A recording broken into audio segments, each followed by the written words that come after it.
एक बाजार में सिर्फ 500 रुपए में गुलाम बिक रहा था। इतने में एक अमीर आदमी का वहां से गुजरना हुआ। आदमी ने सोचा सिर्फ 500 रुपए में गुलाम बिक रहा है, इतना सस्ता, चलो खरीद लेता हूँ। वो गुलाम के पास गया और पूछा कि तुम इतने सस्ते में गुलाम कैसे बेच रहे हो, कामचोर है क्या? गुलाम का मालिक बोला बिल्कुल कामचोर नहीं है, बहुत मेहनती है, सारी खूबियां हैं, बस इसमें एक ऐब है, ये कभी कभी चुगली कर देता है। आदमी ने मन ही मन सोचा कि घर में मैं और मेरी बीवी तो है, अगर ये चुगली करेगा भी तो किससे करेगा, खरीद लेता हूँ। खरीद कर गुलाम को घर ले आया। कुछ दिनों तक तो गुलाम ने बहुत अच्छे से काम किया, लेकिन फिर एक दिन उसे चुगली का कीड़ा काटा। वो सबसे पहले उस आदमी की बीवी के पास गया और बोला, मेम साहब आपको पता है साहब का बाहर किसी औरत के साथ चक्कर चल रहा है। ये सुनते ही औरत सकते में आ गई और जोर जोर से रोने लगी।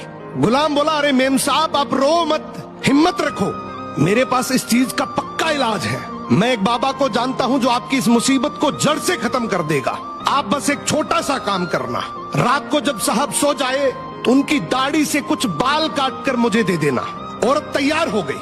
फिर वो गुलाम वहां से उठा और आदमी के पास गया। उसने बोला, साहब क्या आप जानते हैं मेम साहब का बाहर किसी आदमी के साथ चक्कर चल रहा है। ये सुनते ही आदमी आग बबूला हो गया। गुस्से में आकर उसका गिरेबान पकड़ लिया और बोला, तू मेरी बीवी पर इल्जाम लगा रहा है। गुलाम बोला, आपको मेरी बात पर यकीन ना हो तो रात को आप सिर्फ सोने का नाटक करना, आज रात वो आपको मारने वाली है। आदमी तैयार तो हो गया, लेकिन वो बोला, अगर तेरी बात झूठ निकली तो मैं तुझे जान से मार दूंगा। रात हुई, आदमी ने सोने का नाटक किया। उधर उसकी बीवी जैसा गुलाम ने कहा वैसा करने लगी। रात के 3 बजे हाथ में कैंची लेकर जैसे ही उस आदमी के पास पहुंची, आदमी तुरंत जाग गया। अब इस आदमी के दिमाग में गुलाम की बात तो चल ही रही थी। गुस्से में उसने अपनी बीवी को पकड़ा, हाथ में से कैंची खींची और आओ देखा ना ताओ, उस कैंची को उस औरत के गले में घोंप दिया। औरत वहीं मर गई।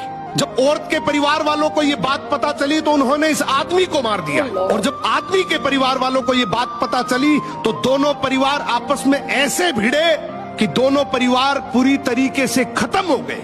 इसलिए कहते हैं शरीर में घुले जाने वाले जहर का तो फिर भी इलाज है, लेकिन कान में घुलने वाले जहर का इस दुनिया में कोई इलाज नहीं है। ये एक ऐसा जहर है जो नस्लें बर्बाद कर देता है। सो सुनी सुनाई बातों पर बिना जाने कभी भरोसा मत करो। वाह वाह वाह।